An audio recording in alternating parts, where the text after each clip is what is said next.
The students who are entering, switch on the video.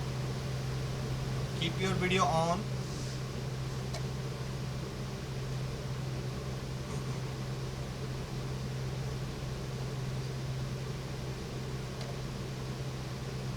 Rishika and Chavi, your video is not on.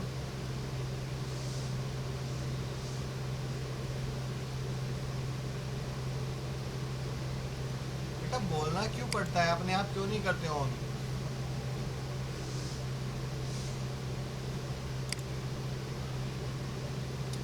जो बच्चा एक बार remove हो जाता है वो सेम क्लास में एंटर नहीं हो सकता दोबारा।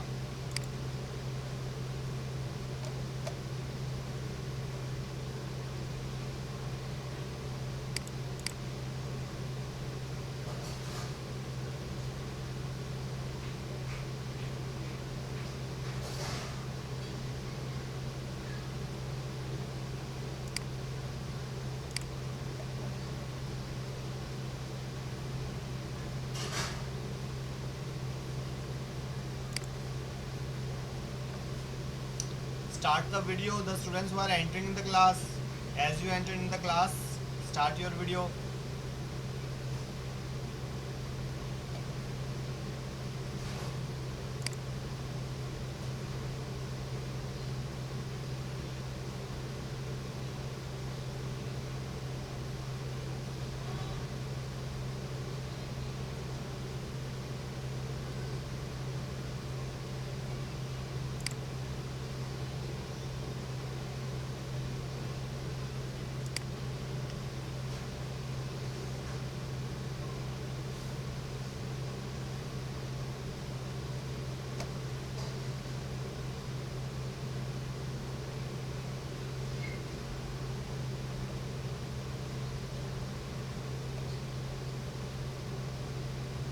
I think most of the students has come, so we can start now.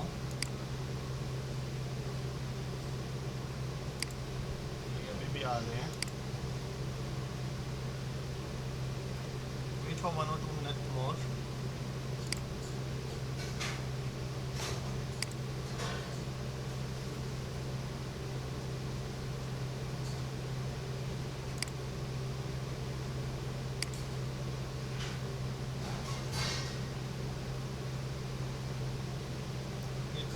I am opening file.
Wait a minute, I am having a call.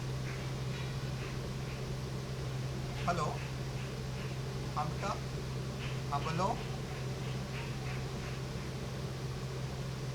अभी तो नहीं पता बेटा मुझे, वैसे शायद खुला होगा, आज बच्चे बुला रखे थे 10th वाले. हाँ नहीं, टाइम 12:30 बजे का था, लेकिन अब ये तो नहीं पता मुझे बंद हो चुका है कि नहीं. 12:44 हो चुके हैं. आप अनीता मैम का नंबर होगा आपके पास, आप अनीता मैम को कॉल कर लो, ठीक है? Okay.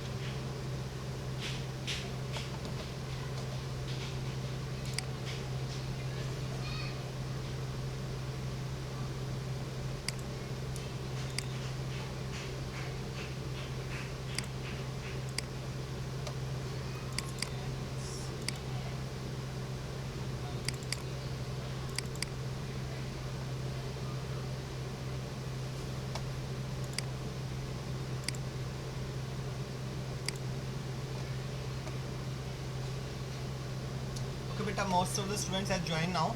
I am unmuting some students. Nikhil, beta unmute yourself. And then Sanjana,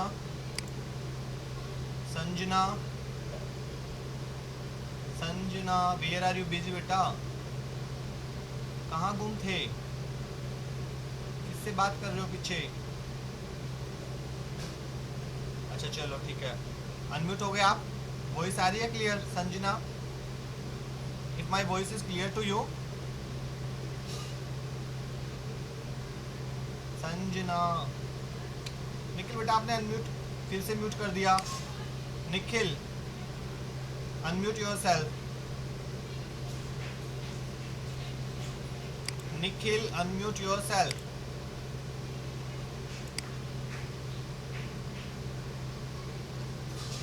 mute नहीं करना अब.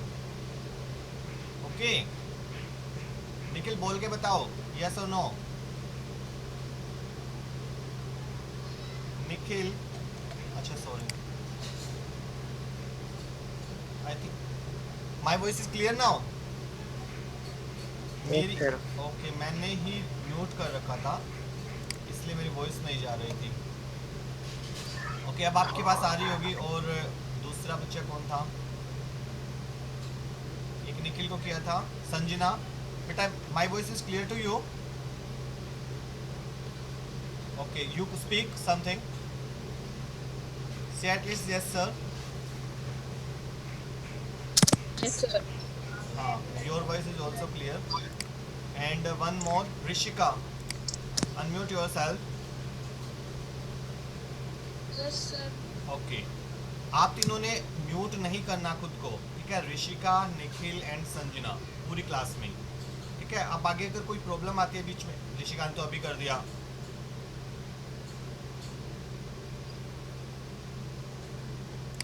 ऋषिका बेटा अनम्यूट अब करो. अनम्यूट करो अपने आप को. हाँ नाउ स्पीक. दोबारा क्यों कर दिया? मैं अभी बोल रहा हूँ कि आपने अपने आप को म्यूट नहीं करना. आपने अभी से म्यूट कर दिया फिर से. अगर आप एक बार म्यूट कर दोगे अपने आप को, फिर आप जब चाहोगे अपने आप को अनम्यूट नहीं कर सकते, ठीक है? आप सोचते हो कि जब बोलना होगा तब मैं फिर से बोल लूँगी, नहीं तो इसको तब तक म्यूट कर देते हो. आपको इसलिए म्यूट करके पहले ही छोड़ा है क्योंकि अगर आपने एक बार अनम्यूट करके छोड़ा है, ताकि अगर म्यूट कर दिया तो फिर आप दोबारा नहीं कर पाओगे, बता नहीं पाओगे कोई भी प्रॉब्लम आएगी तो. सो आपने अपने आप को नहीं करना पूरी क्लास में, ठीक है? तो अब तीनों में से कोई भी ना करे. मैं फिर से स्टार्ट कर रहा हूँ. स्क्रीन शेयर करता हूँ. स्क्रीन की बजाय मैं अब डायरेक्टली एक PDF फाइल आ गई.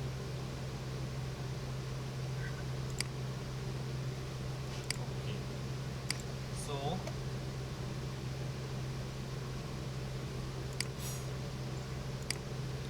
Okay you all can see this window. आपको ये नजर आ रही है window? Yes sir.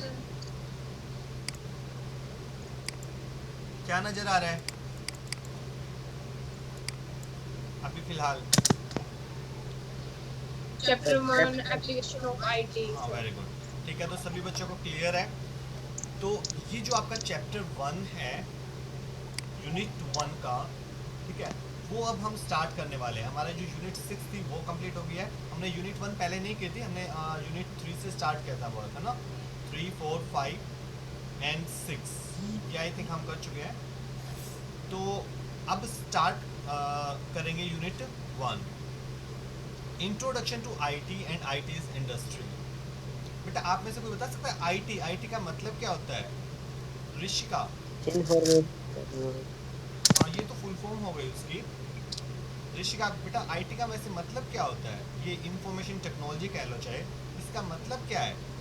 What do you mean by information technology? हमारे सब्जेक्ट का नाम भी यही है ना, जो हम पूरा सब्जेक्ट पढ़ रहे हैं. कौन सा सब्जेक्ट है? Information technology IT.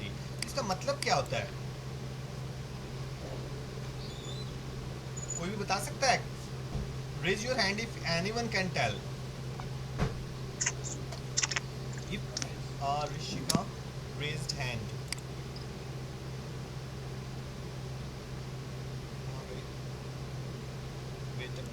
Stop sharing करता है ना। परीक्षित ने किया है रेसेंट। यस बेटा, unmute yourself Parikshit. Sir information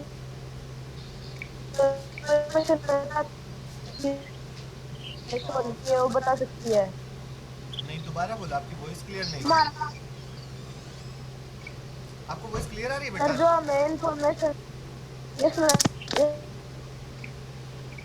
नहीं, ऋषिका और निखिल, आपको इसकी वॉइस क्लियर आ रही है? Sanjana No, sir. जो परीक्षित बोल रहा है। सर हमें भी अच्छा ठीक है, फिर इसकी आई थिंक इनके नेटवर्क में प्रॉब्लम है। परीक्षित बेटा, आपकी नेटवर्क में प्रॉब्लम है, आप जो भी बोल रहे हो तो वॉइस क्लियर नहीं आ रही है, ठीक है? इसलिए मैं म्यूट कर रहा हूँ आपको, क्योंकि क्लियर सुनाई नहीं दे रहा है। कोई और बच्चा ट्राई करना चाहे?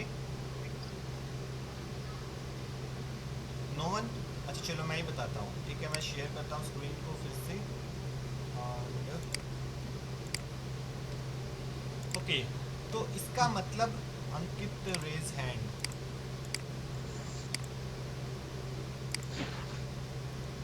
अंकित, वेयर इज अंकित?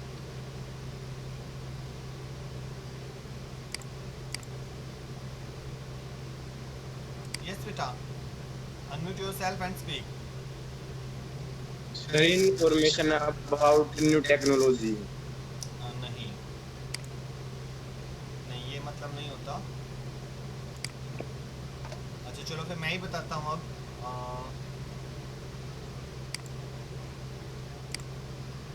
शेयर करके देखो,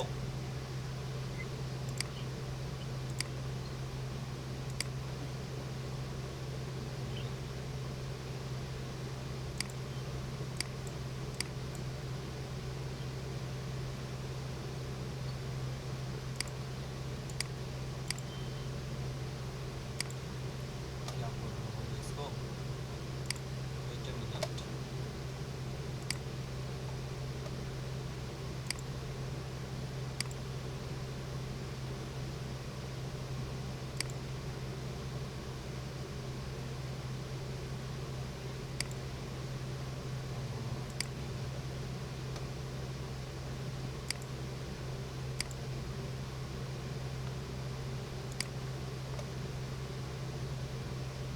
एक बार मुझे फिर से ओपन करना पड़ेगा।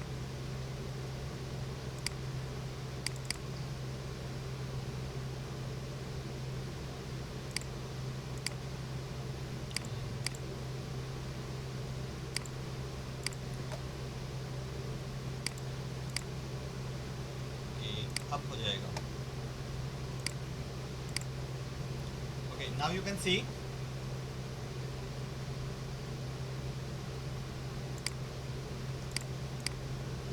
देखो, आईटी का मतलब इंफॉर्मेशन टेक्नोलॉजी। इंफॉर्मेशन का मतलब डेटा, ठीक है? मतलब डेटा से वैसे इंफॉर्मेशन बनती है, थोड़ा सा डिफरेंस होता है। डेटा को प्रोसेस करने से क्या बनती है? इंफॉर्मेशन। तो इंफॉर्मेशन का मतलब वैसे क्या होता है? Processed data. मतलब डेटा को प्रोसेस करने के बाद जो फॉर्म मिलती है उसे हम इंफॉर्मेशन बोलते हैं। वो डेटा क्या होता है? डेटा का मतलब कुछ भी जो भी जानकारी आपके पास है, एनीथिंग, ठीक है? जैसे कि आपका नाम, ठीक है? आपकी जो हाउस है उसका जो पेंट कलर है, इवन दो आपके हेयर कलर, ठीक है? Number of students in your class, number of students in school, number of students in your section, ठीक है? हाइट ऑफ एनी स्टूडेंट, ठीक है? Name of, father name of, everything is data.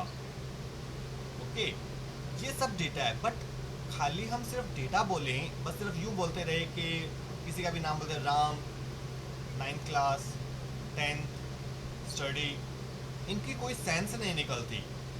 हम data को क्या करते हैं? एक खास फॉर्म में अरेंज करते हैं या प्रोसेस करते हैं, तो हमें एक इंफॉर्मेशन मिलती है। जैसे Ram study in 10th class, एक सेंटेंस बना, कोई मीनिंग निकला इसका, ठीक है? तो ये जो डेटा है, अब इस डेटा की जो प्रोसेस्ड फॉर्म है, जैसे मैंने जब बोला Ram study in 10th class, ये क्या हो गई? ये एक इंफॉर्मेशन हो गई। ओके, तो इंफॉर्मेशन क्या होता है? डेटा की।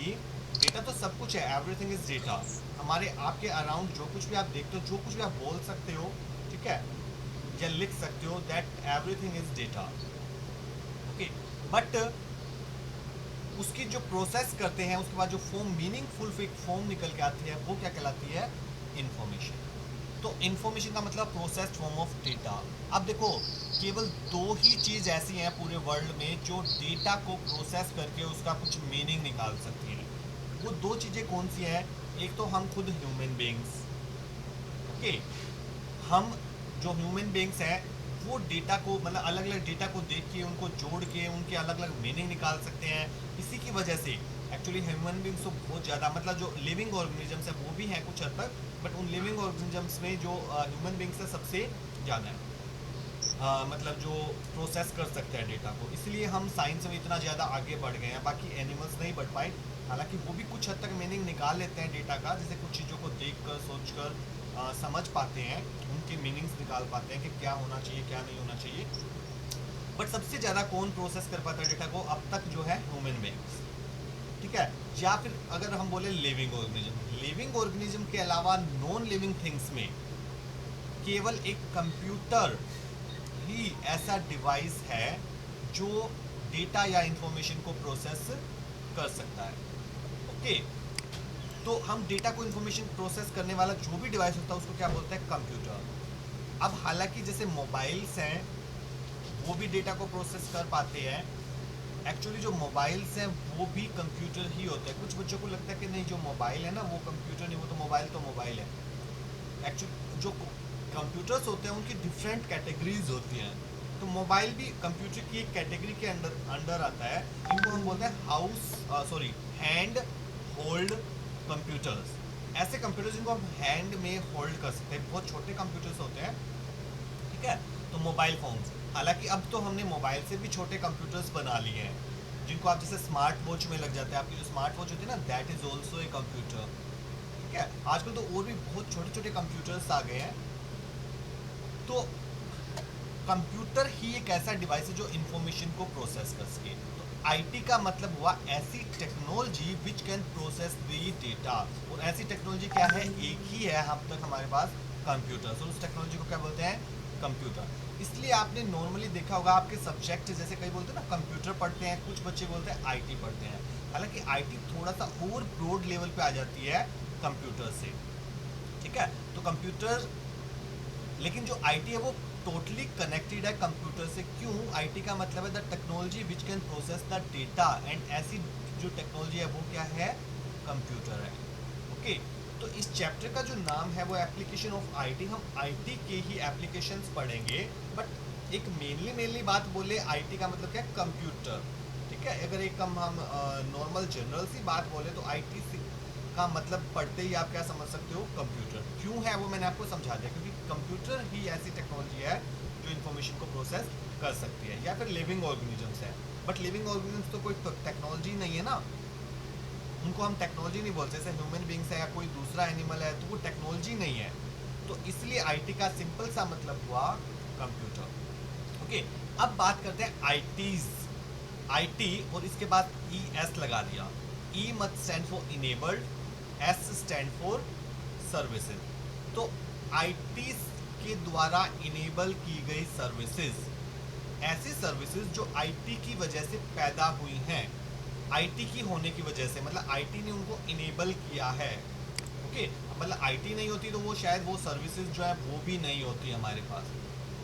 तो ये जो चैप्टर है हम मेनली यही पढ़ेंगे, जो आईटी से रिलेटेड, आईटी का यूज़ क्या क्या है, कहाँ कहाँ इसका यूज़ होता है आईटी फील्ड का, ठीक है। और आईटी से जो इनेबल हुई है वो जो सर्विसेज, वो सर्विसेज कौन कौन सी है, ठीक है। तो आईटी क्या होता है ये मैंने आपको थोड़ा सा बता दिया है। अब इसके बाद बात करते हैं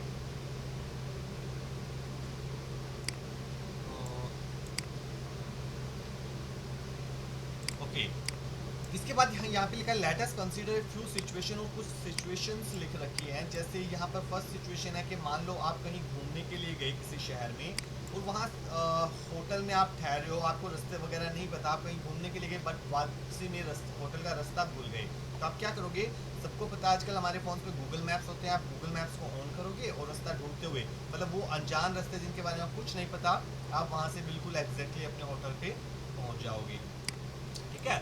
ऐसी एक सिचुएशन और दे रखी है कि अगर आपको हेल्थ या न्यूट्रिशन के बारे में कोई इन्फॉर्मेशन चाहिए, कोई आपको टॉपिक लिखना है, ठीक है, तो आप सिंपली क्या करोगे, इंटरनेट को ऑन करोगे, वहाँ पर गूगल सर्च इंजन का यूज करके, आप और भी सर्च इंजन होते हैं, कोई भी सर्च इंजन में आप इन्फॉर्मेशन डालोगे, वो जो भी आपको टॉपिक है उससे रिलेटेड आपको इन्फॉर्मेशन मिल जाएगी।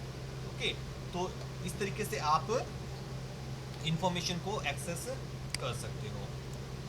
अब तीसरी सिचुएशन जैसे दी है, अगर आपको कोई भी बाइनोक्यूलर खरीदना है, जैसे दूरबीन जिसको आप बोलते हो, बर्ड्स वगैरह देखने होता है ना, जैसे दूर से उड़ते हुए बर्ड्स, उनको पास से हम देखना चाहते हैं, तो उसके लिए मोस्टली बाइनोक्यूलर्स का यूज किया जाता है। और भी कोई भी चीज़ आप जो दूर की चीज़ है उसको देखने के लिए बाइनोक्यूलर्स का यूज कर सकते हैं, ठीक है। तो वो आपको परचेज करनी है। आप नॉर्मली शहर में बहुत, किसी भी सिटी में बहुत कम शॉप्स होते हैं जहाँ पर ये बाइनोक्यूलर्स मिलते हैं। एक्चुअली बहुत ज़्यादा कॉस्टली आते हैं अगर अच्छी क्वालिटी के लो तो अच्छी क्वालिटी के जो बाइनोक्यूलर्स है लगभग 50,000 की रेंज से स्टार्ट होते हैं। तो नॉर्मल दुकानों पे बहुत रेयर शॉप्स ऐसे होते हैं जहाँ मिल जाए। अब आपको पता नहीं आपके शहर में कहाँ है, तो आपको कहीं ढूंढने की ज़रूरत नहीं है। आजकल ऑनलाइन किसी भी वेबसाइट पर जाओ, फ्लिपकार्ट या अमेजोन या और भी बहुत सारी है, वहाँ पर जाकर ये वर्ड टाइप करो, उससे रिलेटेड आपको बहुत डिफरेंट टाइप्स कैटेगरीज मिल जाएंगे, फीचर्स मिल जाएंगे, और आप ऑनलाइन पेमेंट करो, घर पे सब कुछ आ गया। तो यहाँ पे जो ये कुछ सिचुएशन दिए गए हैं, इन सिचुएशन से क्या पता लग रहा है कि आजकल जो हमारी डेली लाइफ है ना, डेली लाइफ में आईटी का इतना ज़्यादा यूज करने लगे हैं। तो ये तीनों जो प्रॉब्लम सोल्व हुई है, कैसे हुई है, आईटी की वजह से। गूगल मैप्स क्या है, आईटी का ही पार्ट है, ठीक है। आपने इंटरनेट से जो इन्फॉर्मेशन सर्च की वो आईटी का पार्ट है, और जो आपने बाइनोक्यूलर्स परचेज करने के लिए किसी ई कॉमर्स का यूज किया, वो भी आईटी का पार्ट है। तो आईटी हमारी लाइफ में इस तरीके से घुल मिल गई है आज के टाइम पर कि हम अपनी लाइफ को इमेजिन भी नहीं कर सकते विदाउट आईटी, इंफॉर्मेशन टेक्नोलॉजी के। डेली के ना जाने कितने काम ऐसे हैं जो आप आईटी की हेल्प से ही करते हो। तो इसीलिए जो आईटी है, टेक्नोलॉजी है, वो हमारी लाइफ का इंटीग्रल पार्ट बोलते हैं, ऐसा पार्ट जिसको अब लाइफ से अलग नहीं किया जा सकता, ठीक है। बिल्कुल जुड़ गया ये हमारी लाइफ से, इसके बिना लाइफ लगभग इम्पॉसिबल सी हो गई है, ठीक है। तो ऐसा पार्ट ये बन चुका है। ओके, तो यही था फर्स्ट उसमें जो आईसीटी। अच्छा, एक आईसीटी है, इंफॉर्मेशन कम्युनिकेशन टेक्नोलॉजी। ये आईटी से ही थोड़ा सा और हमने आगे बढ़ाया, information communication technology. Communication word और जोड़ दिया। इसका मतलब क्या है, जब आईटी की हेल्प से हम कम्युनिकेशन करते हैं तो उसको क्या बोलते हैं, आईसीटी। कम्युनिकेशन का मतलब क्या होता है, देखो नॉर्मल वैसे हम बोलते रहते हैं बातचीत, हम जो भी कर रहे हैं वो क्या है, कम्युनिकेशन। बट रियल जो मीनिंग होता है ना कम्युनिकेशन का, ये नहीं होता आपकी बातचीत। कम्युनिकेशन का सिंपल सा मतलब होता है किसी भी एक मैसेज को एक जगह से, या इन्फॉर्मेशन को आप बोलो, किसी इन्फॉर्मेशन को एक जगह से दूसरी जगह पर ट्रांसफ़र करना, वो क्या कहलाता है, कम्युनिकेशन। ओके, तो जब आईटी की हेल्प से हम कम्युनिकेशन करते हैं, मतलब इन्फॉर्मेशन को एक जगह से दूसरी जगह पर ट्रांसफ़र करते हैं, तो वो क्या कहलाता है, आईसीटी। तो इस वक्त हम क्या यूज़ कर रहे हैं, आईसीटी। अभी जो हमारी ऑनलाइन क्लास चल रही है, यहाँ पर इन्फॉर्मेशन मुझसे लेके आप तक पहुँच रही है बहुत सारे आईटी डिवाइसेस का यूज़ करके, जैसे मोबाइल फ़ोन्स या लैपटॉप्स, ठीक है। इंटरनेट कनेक्शंस भी यूज हो रहा है इसमें। तो ये सब टर्म्स हैं, इनकी हेल्प से हमारे बीच में कम्युनिकेशन हो रहा है, आपकी और मेरे, ठीक है। तो इस तरीके से जो आईसीटी है वो क्या होती है, ये आई थिंक क्लियर हो गया होगा। तो आईसीटी की एक डेफिनेशन भी दी है यूनेस्को। ये यूनेस्को, इसकी फुल फॉर्म तो मेरे माइंड से स्लिप हो गई है। इसने 2009 में, ये एक कंप्यूटर से रिलेटेड ऑर्गेनाइजेशन है, ठीक है, जो कंप्यूटर से रिलेटेड बहुत सारे काम करती है। इसने आईसीटी की डेफिनेशन दी थी कि आईसीटी की डेफिनेशन क्या होती है। तो ये जो यहाँ से लेकर यहाँ तक आप देख रहे हो, ये इसकी डेफिनेशन है। इसने क्या बोला है, द सिस्टम ऑफ टेक्नोलॉजीज, ऐसा सिस्टम टेक्नोलॉजीज का, टूल्स का एंड डिवाइसेस का, that are use to transmit, जो ट्रांसमिट करने के लिए यूज होता है। क्या ट्रांसमिट करने के लिए, या तो ट्रांसमिट करने के लिए, या process, store, create, display, share, ये सब काम करने के लिए, ट्रांसमिट करने के लिए, प्रोसेस करने के लिए, स्टोर, क्रिएट, डिस्प्ले, शेयर, और exchange information bye electronic mean. Electronics devices का यूज़ करके जब आप इन सब चीज़ों को, मतलब ये सब काम करते हो, किसी भी इंफॉर्मेशन को प्रोसेस करते हो, स्टोर करते हो कहीं, या नई इंफॉर्मेशन क्रिएट करते हो, या उस इंफॉर्मेशन को कहीं डिस्प्ले कराते हो, या किसी और के साथ शेयर करते हो, ठीक ठीक है, या एक्सचेंज करते हो। तो एक्सचेंज का मतलब होता है कुछ इन्फॉर्मेशन आपने दी और कुछ इन्फॉर्मेशन आपने ली, ये एक्सचेंज होता है। शेयर का मतलब सिर्फ आपने किसी को दी तो आपने शेयर की उसके साथ, वहाँ से कोई इन्फॉर्मेशन नहीं आई। ओके, तो ये सब जब काम करते हैं तो उस सिस्टम को जिसमें ये सब काम किए जा रहे हैं इलेक्ट्रॉनिक मीन्स का यूज करके, उसे हम क्या बोलते हैं, आईसीटी। तो ये डेफिनेशन आई थिंक क्लियर होंगी कुछ शुरुआत में। उसके बाद इंफॉर्मेशन टेक्नोलॉजी, ये वही चीज़ बताई है जो मैंने आपको पहले बता चुका हूँ, ठीक है। आप एक बार फिर से इनको रीड कर सकते हो, मैंने आपको सिंपल लैंग्वेज में ये समझा दिया है।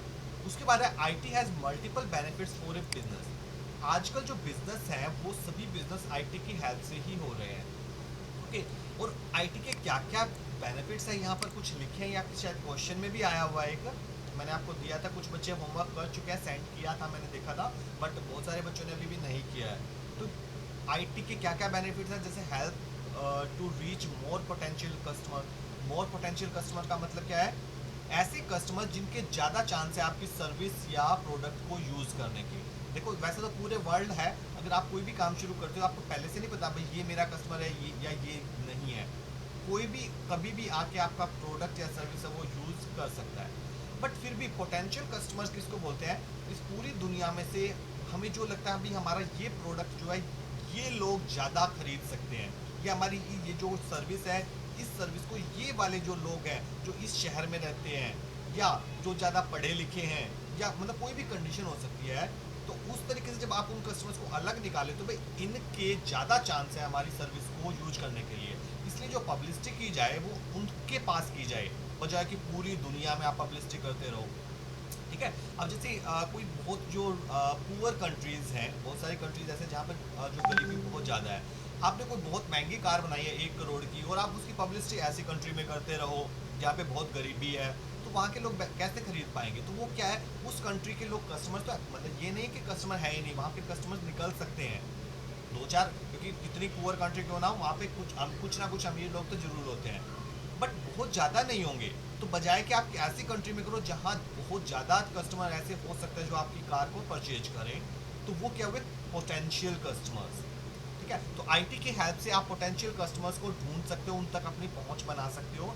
Provides better service to customers, आप बेटर सर्विस अपनी दे सकते हो कस्टमर्स को आईटी की हेल्प से।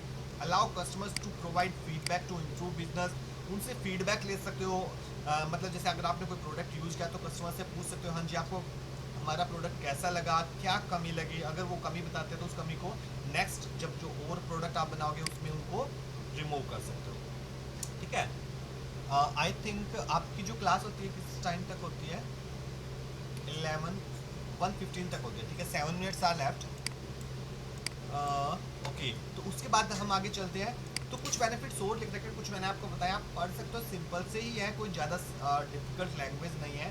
अगर आपको कोई नहीं आती तो आप बाद में मुझसे पूछ लेना, ओके। तो एक एक पढ़ेंगे तो बहुत टाइम लग जाएगा। अब आगे चलते हैं, इंफॉर्मेशन टेक्नोलॉजीज इनेबल्ड सर्विस, जो ये मैंने अभी वर्ड आया था ना आईटीज, तो आईटीज किसको बोलते हैं, आईटीज का मतलब है इंफॉर्मेशन टेक्नोलॉजी इनेबल्ड सर्विस, वो सर्विसेज जो इनेबल हुई हैं इंफॉर्मेशन टेक्नोलॉजी की वजह से। तो ऐसे यहाँ पर जैसे पिक्चर में बहुत सारी सर्विसेज बता रखी हैं, ये मैं डिफाइन तो आपको कर ही चुका हूँ कि आईटीज क्या होता है।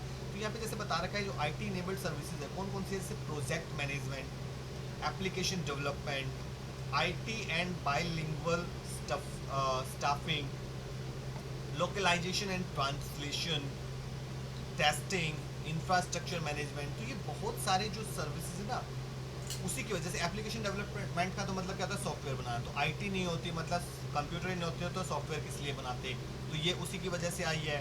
प्रोजेक्ट मैनेजमेंट, अब जो प्रोजेक्ट मैनेजमेंट के जितने भी सॉफ्टवेयर आते हैं, प्रोजेक्ट मैनेजमेंट, लाइब्रेरी मैनेजमेंट, ये भी किसकी वजह से हुआ है, इनके स्पेशल सॉफ्टवेयर्स आते हैं, ठीक है। वो सॉफ्टवेयर का यूज़ करके ही हम ये मैनेजमेंट का काम कर पाते हैं। तो ये किसकी वजह से पॉसिबल हुआ, आईटी की वजह से। इंफ्रास्ट्रक्चर मैनेजमेंट के तो मैंने बोल ही दिया, मोस्टली मैनेजमेंट के जितने भी काम है कंप्यूटर से होता है। तो ऐसे इंफ्रास्ट्रक्चर मैनेजमेंट का मतलब होता है आपकी जो कंपनी है या कोई भी चीज़ है उसमें जो आप हार्डवेयर्स वगैरह यूज कर रहे हो, मतलब इंफ्रास्ट्रक्चर का मतलब सारी चीज़ें आ गई उसमें, आप कितनी चेयर्स, कितनी टेबल्स, कितने फैंस या कितनी मशीन जो कुछ भी यूज़ कर रहे हो, that is called the infrastructure, ठीक है। उसके बाद टेस्टिंग किसकी करते हैं हम, सॉफ्टवेयर की करते हैं, तो ये वाली फील्ड भी इसी की वजह से हुई। लोकलाइजेशन एंड ट्रांसलेशन, जो आप ट्रांसलेशन आप आजकल देखते हो ना मोबाइल फ़ोन में भी आप हिंदी में टाइप करो इंग्लिश में आ जाता है, इंग्लिश में टाइप करो हिंदी में आ जाता है। तो ट्रांसलेशन का काम है, किसी भी लैंग्वेज से किसी भी दूसरी लैंग्वेज में किसकी वजह से पॉसिबल हो पाया है, ये कंप्यूटर्स की आईटी की हेल्प से, ठीक है। तो ऐसे बहुत सारी सर्विसेज है, ये सारी सर्विसेज किसकी वजह से आई है, आईटी की वजह से, ठीक है।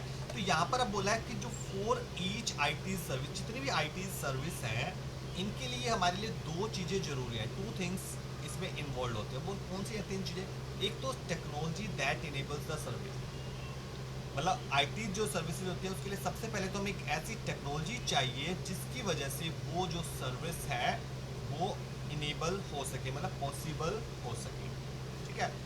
सेकंड, एक कम्युनिकेशन डिवाइस, कोई ऐसा डिवाइस जिसके द्वारा हम कम्युनिकेशन कर सकें उस सर्विस के साथ या फिर उस सर्विस से जुड़े हुए लोगों के साथ, ठीक है। तो ये दो चीज़ें हमें चाहिए, तभी पॉसिबल है कि हम आईटी सर्विस कोई भी हो सकती है। तो ये दो कंपलसरी रिक्वायरमेंट है, ठीक है। उसके बाद हमें कुछ आईटी इनेबल्ड सर्विस जो है डिटेल में एक एक करके हमें बताया गया है। सबसे पहले तो है कॉल सेंटर्स। कॉल सेंटर्स क्या होते हैं आपको पता ही होगा कि बहुत सारी कंपनीज हैं वो क्या करते हैं, बहुत सारे लोगों को हायर कर लेती हैं, उन सबको टेलीफोन वगैरह प्रोवाइड करा देते हैं। टेलीफोन कॉल पे ऐसे हेडफोन, जैसे यहाँ पे पिक्चर में आप देख पा रहे हो, ऐसे लोग बैठे रहते हैं हेडफोन लगा के, ऑटोमेटिक कंप्यूटर से उनके कनेक्ट होते हैं, जो टेलीफोन सिस्टम्स हैं वो कंप्यूटर्स के थ्रू ही कॉल करते हैं, सुनते हैं। तो जो लोगों को प्रॉब्लम्स होती है वो इनके पास कॉल करते हैं, कस्टमर सेंटर वालों के पास, ठीक है। तो यहाँ पर जो रिप्रेजेंटेटिव बैठे होते हैं, मतलब जो लोग वहाँ पे बैठे हैं जिनसे आप बात करते हो उनको क्या बोलते हैं, कॉल सेंटर रिप्रेजेंटेटिव, ठीक है। तो उनसे आप बात करते हो, अपनी प्रॉब्लम्स बताते हो जो भी। अब अलग अलग प्रॉब्लम्स के लिए अलग अलग टाइप के कॉल सेंटर्स होते हैं, आपको पहले उनका नंबर पता करना पड़ता है कोई, फिर उस नंबर को जब डायल करते हो तो क्या होता है, वो आपकी कॉल का रिप्लाई करते हैं। रिप्लाई कौन करेगा, कोई ना कोई कस्टमर रिप्रेजेंटेटिव, तो आपकी प्रॉब्लम सुनेगा, उसका सॉल्यूशंस आपको प्रोवाइड कराएगा। इसके बाद क्या है कि जितने भी कॉल सेंटर्स हैं, कौन बीच में से डिस्टर्बेंस आ रही है, जो 2-3 बच्चे अनम्यूट है शायद उन्हीं से आ सकते हैं और तो किसी से आ नहीं सकते। तो 2 मिनट रहते हैं, ये 2 पॉइंट क्लियर करके हम क्लास ओवर करते हैं। तो जो आईटी एक्सपर्ट्स होते हैं वो हमेशा अपनी कंपनी में कॉल सेंटर को अच्छी से अच्छी फैसिलिटी देने के लिए बहुत हाई स्टैंडर्ड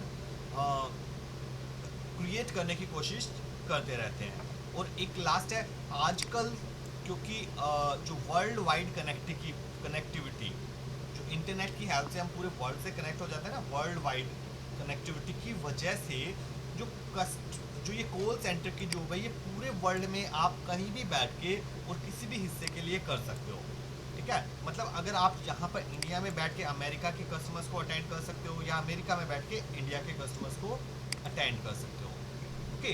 सो ये सब हम कर सकते हैं। इसकी वजह से क्या हो गया है कि आप चाहे कहीं भी कॉल सेंटर चला रहे हो, बट ऐसे लगता है जैसे आप बिल्कुल उसी जगह पर उसी सिटी में लोकेटेड हो जहाँ के कस्टमर्स को आप अटेंड करते हो, ठीक है। तो ये होता है कॉल सेंटर्स। तो कुछ ऑफिसेज कंपनीज होते हैं जो लोगों की प्रॉब्लम्स कॉल्स रिसीव करके उनको प्रॉब्लम के सॉल्यूशंस बताते हैं, ठीक है। तो एक सर्विस हमने ये पढ़ लिया, इसके बाद कुछ और सर्विसेज आएंगी। नेक्स्ट क्लास जब आएगी तो हम इनके बारे में पढ़ेंगे, जैसे बिजनेस प्रोसेस आउटसोर्सिंग, ये क्या होता है। तो ऐसी और भी कुछ सर्विसेज हैं जो आईटी की वजह से हमारे सामने आई हैं, अभी नहीं, पिछले कुछ सालों से ही ये सर्विसेज आई हैं, पहले नहीं होती थी। आईटी के आने की वजह से ये सर्विसेज पैदा हुई हैं। सो टाइम इज़ ऑल्सो ओवर, 1:14 हो गया है, 1 minute is left only. I am stopping, I am sharing, तो स्टॉप कर रहा हूँ। And if you want to ask anything from this you can ask, otherwise I am going to end this meeting. You can raise the hand to ask anything. nothing. ये वाला जो chapter है ना, अभी जो चैप्टर 1 है, हालांकि ज़्यादा बड़ा नहीं है बट थोड़ा सा बोरिंग ही है क्योंकि थ्योरेटिकल पार्ट है, इसमें प्रैक्टिकल कुछ भी नहीं है। प्रैक्टिकल थोड़ा ज़्यादा इंटरेस्टिंग होता है, जैसे अभी हम कर रहे थे। बेटा कुछ पूछना किसी को? So no one is raising hands. I am ending this meeting. Okay, bye. So meet you in some other class. Till then, bye bye and take care.